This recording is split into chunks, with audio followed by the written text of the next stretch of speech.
పాటలు పాడి మీరందరూ ప్రభువుని స్తుతించారు. సంతోషం. దేవునిని ఇలాగున స్తుతించటం అనేది చాలా సంతోషకరం. దేవుని యొక్క సన్నిధిలో అందరము ఈ కుటుంబం కొరకై ఒక నిమిషం దేవునికి స్తుతి చెల్లించి ప్రార్థన చేద్దాము. అందరం రెండు చేతులు పైకెత్తి దేవునికి స్తోత్రాలు చెప్పండి. హల్లెలూయా, హల్లెలూయా, హల్లెలూయా, హల్లెలూయా, హల్లెలూయా. స్తోత్రం, స్తోత్రం, స్తోత్రం, స్తోత్రం, స్తోత్రం. నా రాజువు నీవే, నా రాజువు నీవే, నా రాజువు నీవే. యేసు నీకే స్తుతి, యేసు నీకే స్తుతి, నీకే స్తుతి, నీకే స్తుతి. Hallelujah, hallelujah, hallelujah, hallelujah, hallelujah, hallelujah, hallelujah. Glory, glory, glory, glory. Hallelujah. గొప్ప దేవుడవయ్యా, గొప్ప దేవుడవయ్యా. స్తోత్రం, స్తోత్రం, స్తోత్రం, స్తోత్రం, స్తోత్రం, స్తోత్రం. Hallelujah. Glory, glory, glory, glory, glory. Yesu రాజా నీకే స్తోత్రం, స్తోత్రమయ్యా, స్తోత్రమయ్యా. రాజువు నీవే, రాజువు నీవే, రాజువు నీవే దయా. Glory, glory, glory, glory, glory, glory, glory. Yesu నీకే స్తోత్రం, స్తోత్రం, స్తోత్రం, స్తోత్రం, స్తోత్రం. హల్లెలూయా, హల్లెలూయా, హల్లెలూయా, హల్లెలూయా, హల్లెలూయా. యేసు నీకే స్తోత్రం, నీకే స్తోత్రం, స్తోత్రం, స్తోత్రం.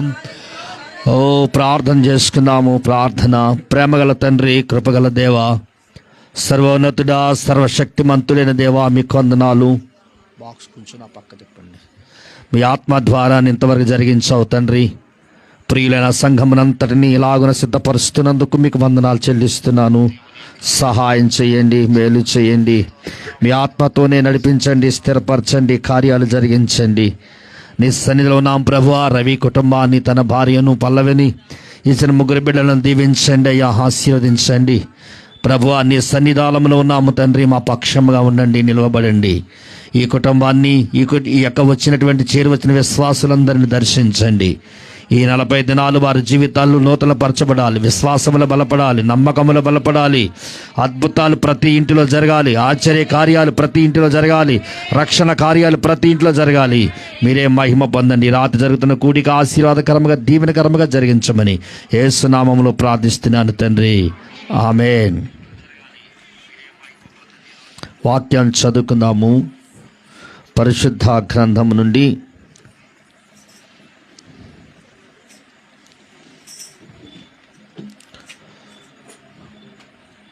కీర్తనలు 28వ అధ్యాయము.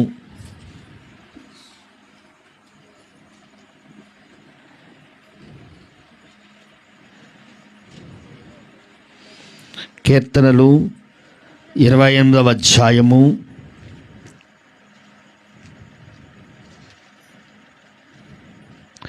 6వ వాక్యాన్ని అందరము చదువుకుందాము. అందరూ ఒకేసారి చదవాలి.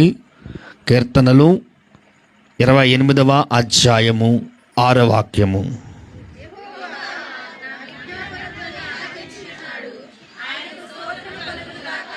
ఆమేన్. ఈ రోజున పరిశుద్ధాత్మదేవుడు రిక్తుడను గురించి మాట్లాడుతున్నాడు. ఆయన రిక్తుడు అన్నటువంటి విషయాన్ని మనకు జ్ఞాపకం చేస్తున్నాడు.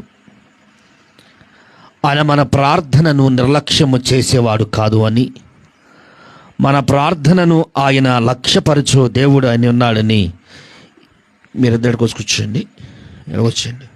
వెనకాల జనం వస్తున్నారు, ఎలా వచ్చాను. నువ్వు కూడా వచ్చారు రూబీ, ఇక్కడ వచ్చాను. అది వాళ్ళు గొడవలేదు, మీకు మీ ప్రపంచం మీది. రైట్, ఎదురు జరగండి తల్లి. కాబట్టి ప్రార్థనలు ఆలకించే దేవుడు మనకు ఉన్నాడు గనుక ప్రార్థనలు ఆలకించే దేవునికి మనము మొర్రపెట్టాలని ఆయనే మనలను ఆయన సన్నిధికి ఆహ్వానిస్తూ ఉన్నాడు. ప్రియులారా, ఆయన ఆహ్వానాన్ని మనమందరము కూడా స్వీకరించాలి. మనల్ని పిలిచింది రాజు కాదు, మన పిలిచింది గొప్పవాళ్ళేమీ కాదు. మన పిలిచినది ఎవరు అంటే ప్రియులారా, మన కొరకు ప్రాణం పెట్టి చనిపోయి సమాధి చేయబడి తిరిగి లేచిన యేసుక్రీస్తు వారే మనలను పేరు పెట్టి పిలుస్తున్నాడు. పేరు పెట్టి పిలిచే దేవునికి మనం మొర్రపెట్టడానికి వచ్చాము. ఇక్కడ ప్రార్థించే ప్రతి వారి ప్రార్థన దేవుడు వింటాడు. అని వినటానికి మనల్ని రమ్మన్నాడు. మనం పిలిచింది నేను కాదు. మీరు అనుకోవచ్చు, పాస్టర్ గారు పిలిచాడు, వెళ్ళకపోతే ఆయన ఏమనుకుంటాడో అని. నాలోనున్నవాడు దేవుడే పిలిచాడు మిమ్మల్ని అందరినీ సమకూర్చటానికి, మీ అందరికీ ఐక్యతను ఇవ్వటానికి, మీ దాని వలన కలుగు లాభం ఏమిటో, దాని వలన కలుగు రుచి ఏమిటో మీరు ఎరిగి ఉండాలని నా ద్వారా దేవుడే పిలిచాడు.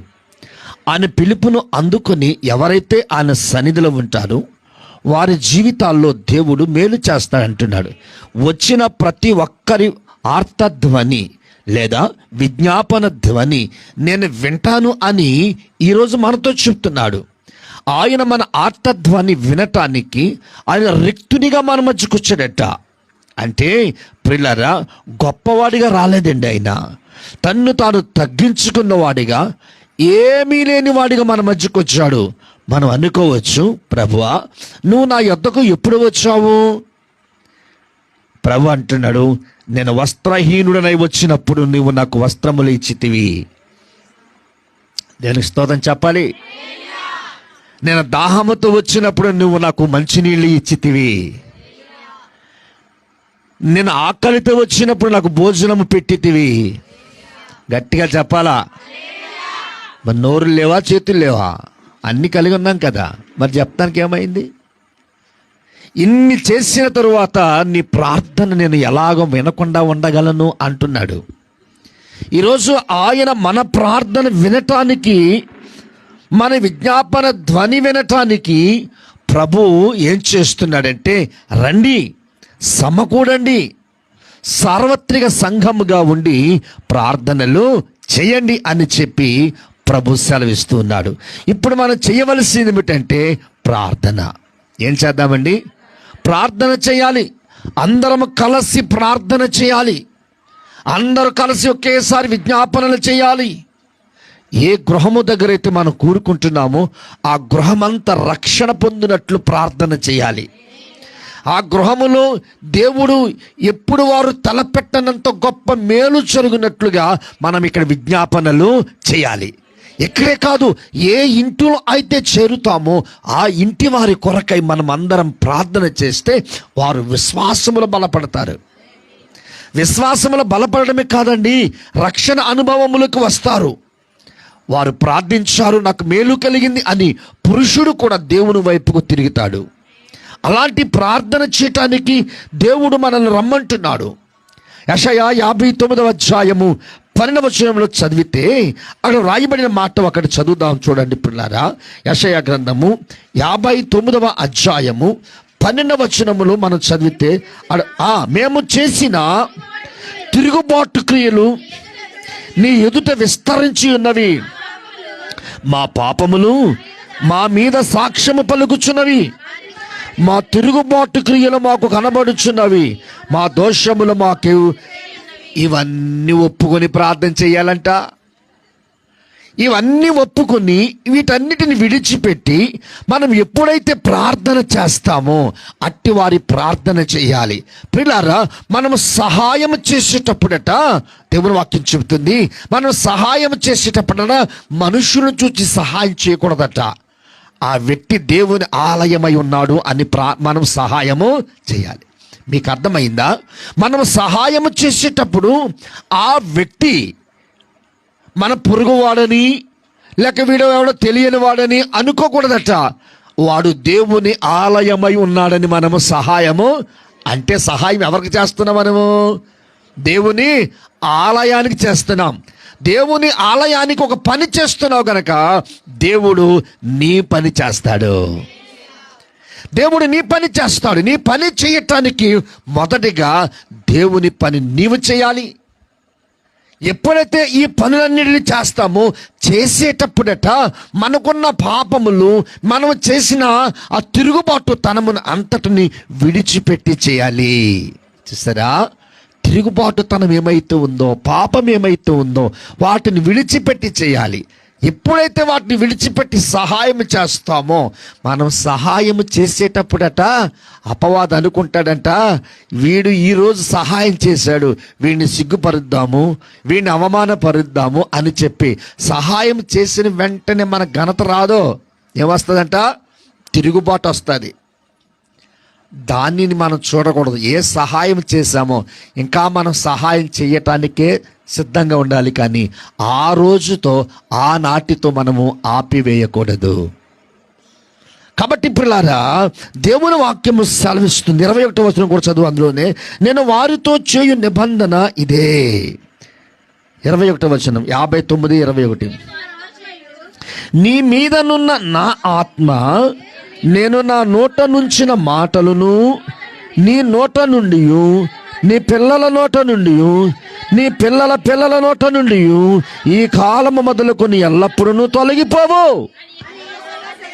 దేవునికి స్తోత్రం, హల్లెలూయా. క్రీస్తునందు ప్రియ దేవుని బిడ్డలారా, మీరు వింటున్నారు కదా, నా ఆత్మ నేను నీ నోట ఉంచి ఉన్నాను. దేవుని ఆత్మ ఎక్కడుందంట? మన నోట ఉంది. కనుక దేవుని ఆత్మ మన నోట ఉన్నప్పుడంట మనము లోకానుసారమైన మాటలు కానీ, తరసోక్తులు కానీ, బూతులు కానీ, లేక ఏదైనా ఈ లోకములో లోకానుసారమైనవి మనము చేయకూడదు. ఎందుకంటే మాట్లాడకూడదు. ఎందుకంటే మన నోట ఏముంది? దేవుని ఆత్మ ఉంది. దేవుని ఆత్మ మన నోట ఉండిన కారణంగా మనమట ఉచ్చరించినప్పుడు వాక్యానుసారముగా, ఆత్మానుసారముగా మాట్లాడాలి. ఎప్పుడైతే వాక్యానుసారముగా, ఆత్మానుసారముగా మాట్లాడతామో దేవుడు మన జీవితమందు అద్భుతాలు చేస్తాడండి. ఎలాంటి కార్యాలు చేస్తాడు? అద్భుతాలు చేస్తాడు. ఊహించని కార్యాలు చేయటానికి దేవుడు మనలను ఇక్కడికి నడిపించాడు. హల్లెలూయా. లూకాసు వార్త 6వ అధ్యాయము 20వ వాక్యాన్ని చదువుకుందాము. లూకాసు వార్త, అంతటా ఆయన తన శిష్యుల తట్టు, బీదలైన మీరు ధన్యులు. చాలు. చూసారు పిల్లరా, దేవుని రాజ్యము ఎవరిదేట? బేదలది, ధనవంతులది కాదు. ఎవరిదంట? బీదలది. బీదలకి దేవుడు తన రాజ్యాన్ని ఇస్తున్నాడు. ఎందుకనంటే బేదలు ఎల్లప్పుడూ ప్రభువా ప్రభువా ప్రభువా అని అరుస్తూ ఉంటారంట. బేదలు ఎల్లప్పుడూ ప్రభువుని జ్ఞాపకం చేసుకుంటూ ఉంటారు. బేదలు ఎల్లప్పుడూ ప్రభువుని ఆరాధిస్తూ ఉంటారు. మాకు నీవే బలము, మాకు నీవే కొండవు, నాకు నీవే కోటవు, నన్ను ఆశ్రయించిన దేవుడవు, నన్ను నడిపించిన దేవుడవని. అదే ధనవంతుడైతే అలా ప్రార్థన చేయడం. మరి ధనవంతుడు ఎలా ప్రార్థన చేస్తాడంటే, ఎలా చేస్తాడు? నా ప్రాణమా తినుము, త్రాగుము, సుఖించుము అని ప్రార్థన చేస్తాడు. బేదవాడు ఎలా చేస్తాడు? తనకున్న సమస్త కొదువులే. బేదవారికి ఏంటంటే అండి, అన్ని కొదువులే. ఈ విషయంలో నేను బాగున్నాను అని బేదవాడు అనడం. ధనవంతుడు మాత్రం సమస్తమైన వాటి యందు సంతోషిస్తూ ఉంటాడు, ఆనందిస్తుంటాడు. అనుకుంటాడట, ఈ సంతోషము నా ధనం ఇచ్చింది, ఈ సంతోషము నా ఆస్తి ఇచ్చింది, ఈ సంతోషము నాకు చుట్టూ ఉన్నటువంటిది నాకు అనుగ్రహించబడింది, కనుక దేవుడితో నాకు పని ఏమిటి అంటాడు. అదే పేదవాడైతే నాకు దేవుడే ఆశ్రయము. ఏమంటాడండి? దేవుడే నాకు ఆశ్రయం. దేవుని పిల్లారా, ఈ మధ్య కాలంలో యూట్యూబ్లోను, ఫేస్బుక్లో బాగా వైరల్ అయ్యింది. ఒక డిచ్కి బాబా అనేటువంటి వాడు రాజమండ్రి రైల్వే స్టేషన్లో ఒక కుష్ఠరోగికి భిక్షం వేస్తూ ఉన్నాడు. వేసేటప్పుడు ఆ కుష్ఠరోగి ఆమె, ముసలావిడి, పెద్ద ఆవిడి అన్నది, దేవుడిని దీవిస్తాడు, ఆ యేసయ్యని ఆశీర్వదిస్తాడు అంటే ఈయన అంటాడు, నేను 10 రూపాయలు వేస్తే దేవుడు ఆశీర్వదిస్తానంటున్నా కదా, నేను 100 వేస్తాను, శ్రీరామ అంటావా అని అడిగాడు. ఏమడిగాడు? అంటావా అని అడిగాడు. తప్పు ఏమంటుంది? తప్పు ఆ యేసయ్య నన్ను బ్రతికిస్తున్నాడు, ఆయన ఆత్మ నీలో ఉంటేనే నువ్వు నాకు భిక్షమేస్తున్నావు. ఆయన ఆత్మ నీలో ఉండకపోతే నాకు నువ్వు భిక్షము వేయవు. నీకు 500 ఇస్తాను, నేను చెప్పిన మాట చెప్తావా? చెప్పను. నువ్వు వేస్తే ఇలా లేదు. చూసారా, దేవుని ఆత్మ తన నోట ఉండిన కారణంగా ఆమె సత్యమే మాట్లాడుచున్నది, కానీ అసత్యమునకు డబ్బు వైపుకు తిరగలేదు. డబ్బు వైపుకు తిరిగి అబద్ధికురాలైపోలేదు పిల్లారా. డబ్బు వైపుకు తిరిగి ఆమె దొంగగా లేదు. డబ్బు వైపుకు తిరిగి ఆమె దోషిగా లేదు. ఆమె సత్యములోను ఉంది. ఆమె తినడానికి ఆహారం లేకపోయినా, ధరించడానికి వస్త్రములు లేకపోయినా, తన శరీరమందు భయంకర రోగము సంభవించిన సత్యములోనే నిలవబడింది. కానీ డబ్బు వైపుకు చూచి అసత్యములోనికి ఆమె వెళ్ళలేదు. దేవునికి స్తోత్రం చెప్పండి. దేవుని పిల్లలారా, ఎందుకో తెలుసా? దేవుని ఆత్మ మన నోట ఉండిన కారణంగా అసత్యమును మాట్లాడకూడదు, అసత్యము వైపుకు మనము తిరగకూడదు.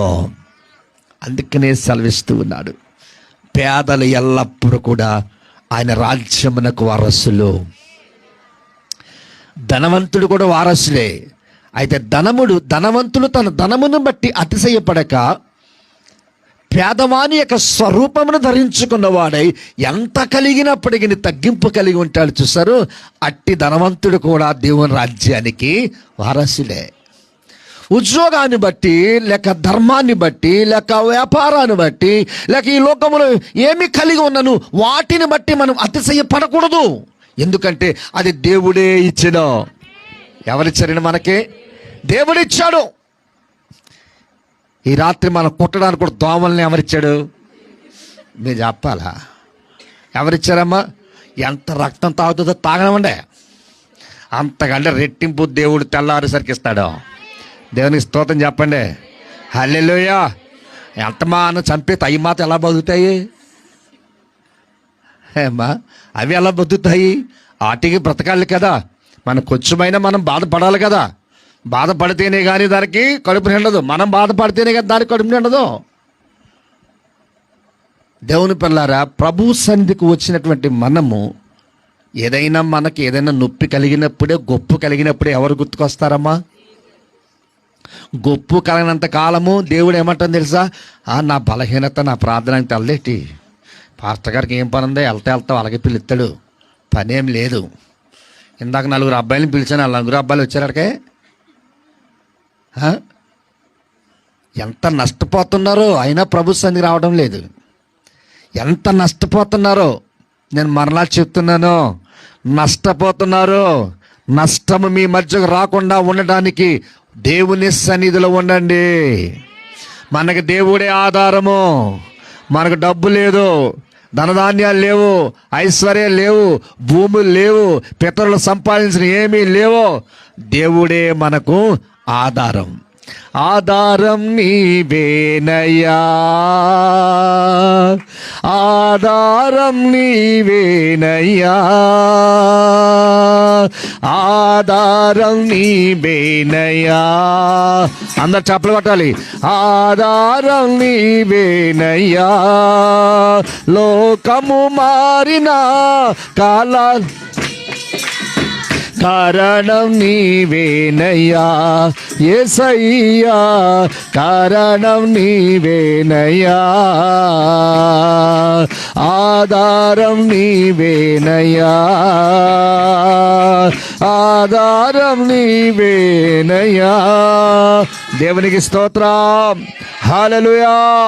క్రీస్తునందు ప్రియ దేవుని బిడ్డలారా, ప్రభు సన్నిధిలో ఉన్నాము.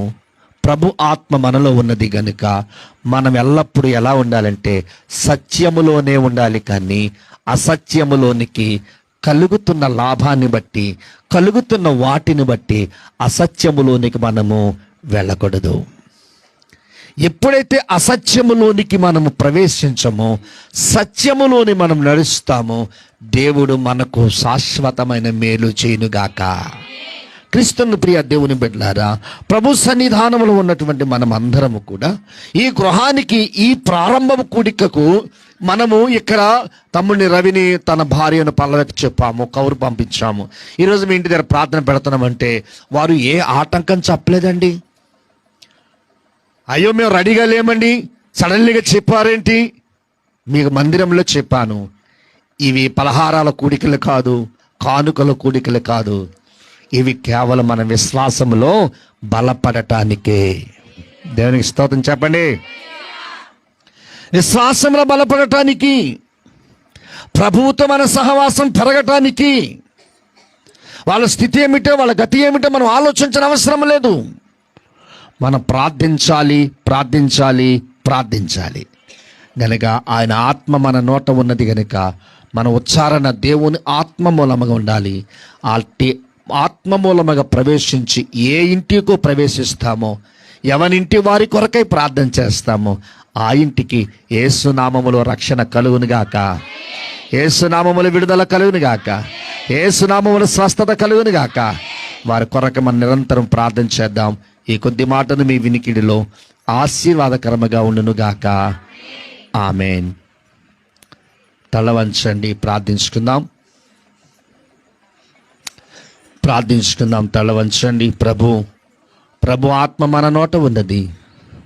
ప్రభు ఆత్మ మన నోట ఉన్నది. ప్రభువా, నన్ను దర్శించువాడవు నీవే.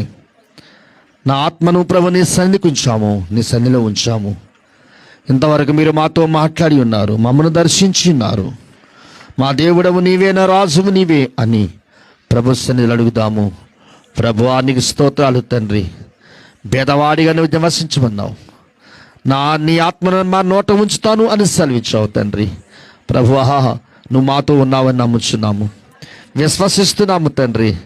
సహాయకుడు నీవేనని నమ్మి ఉన్నాము, మేలు చేసేవాడువు నీవేనని నమ్మి ఉన్నాము, మా పక్షముగా ఉన్నవాడు నీవే నమ్మి ఉన్నాము. యేసురాజా నీకు స్తోత్రం, యేసురాజా మీకు స్తోత్రం అని ప్రతి వారి చేతులు పైకెత్తి మన కొరకు, మన కుటుంబాల కొరకు పరిశుద్ధాత్మ దేవుడు మేలు చేయనట్లు ప్రార్థన చేద్దాం. హల్లెలూయా, గ్లోరీ గ్లోరీ, యేసయ్యా గ్లోరీ గ్లోరీ, యేసయ్యా స్తోత్రం. హల్లెలూయా హల్లెలూయా, గ్లోరీ, స్తుతి స్తుతి స్తుతి. హల్లెలూయా, గ్లోరీ గ్లోరీ, స్తుతి స్తుతి స్తుతి స్తుతి స్తుతి స్తుతి స్తుతి.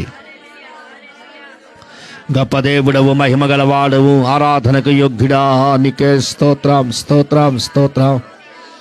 Hallelujah hallelujah hallelujah hallelujah hallelujah హల్లెలూయా. స్తుతి స్తుతి స్తుతి స్తుతి స్తుతి స్తుతి స్తుతి స్తుతి స్తుతి. ప్రార్థించుకుందాము. అనంత స్తోత్రార్హుడమైన యేసు ప్రభువా, మీకు స్తోత్రాలు, వందనాలు చెల్లిస్తున్నాను. మీ ఆత్మ మా నోట ఉంచావు. మా మాట ఆత్మీయముగా ఉండాలి, మా మాట వాక్యానుసారముగా ఉండాలి. అలాగ ఉంటే దేవుని రాజ్యము అట్టివారిదే అని సెలవిచ్చావు తండ్రి. ఈ రోజున ప్రభువా, మీ మాట అలాగున ఉంచినందుకై మీకు స్తోత్రాలు చెల్లిస్తున్నాను. ఇదో ప్రభా, తమ్ముడు రవి అలా పల్లవిని బట్టి, మీకు వారికి ఇచ్చిన 3 బిడ్డలను బట్టి మీకు స్తోత్రాలు చెల్లిస్తున్నాను. బిడ్డలు ఏ స్థితిలో ఉన్నా ఈ ప్రార్థన ద్వారా మిమ్మల్ని స్తుతించారు, మిమ్మల్ని ఘనపరిచారు, మిమ్మల్ని మహిమపరిచారు తండ్రి.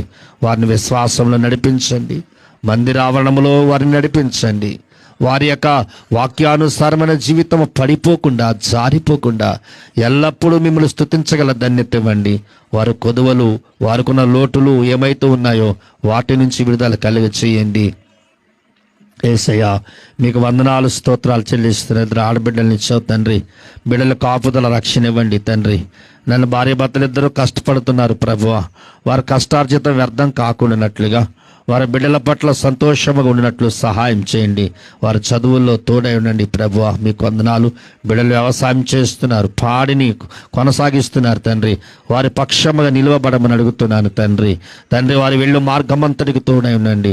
వారి పొలములో పని చేస్తున్నప్పుడు, డ్యూటీలో ఉన్నప్పుడు వారికి తోడుగా ఉండండి. వారికి నీ ఆత్మను సహాయముగా ఉంచండి. వారికి నీ ఆత్మను తోడుగా ఉంచండి. చేరువచ్చిన బిడ్డలందరినీ దీవించండి. వారి కుటుంబాలలో నీ ఆత్మ ఆత్మకార్యాలు జరిగించండి. కుటుంబము వెంబడి కుటుంబము, గృహము వెంబడి గృహము ఈ కూడికల ద్వారా ప్రతివారు మేలు పొందుకున్నట్టు కృప చూపించి మేలు చేయమని నాయన చేరువచ్చిన వీళ్ళందరినీ మరొకసారి నీ చేతులకు అప్పగిస్తూ నజరేయుడగు యేసు నామములో ప్రార్థిస్తున్నాను తండ్రి. తండ్రి అయిన దేవుని ప్రేమయు, కుమారుడైన క్రీస్తు యేసు కృపయు, పరిశుద్ధాత్మ దేవుని అన్యోన్య సహవాసము చేరువచ్చిన మనందరికీ ఇప్పుడును ఎల్లప్పుడును సదాకాలము తోడైయుండును గాక. యేసు రక్తమే జయం. ప్రభు యేసు నామానికి జయం. యేసు రక్తమే జయం. సంపూర్ణ విజయము కలును గాక. అపవాది క్రియలు అనంత నాశమగును గాక. Amen, amen, amen. అందరికీ వందనాలు. అందరూ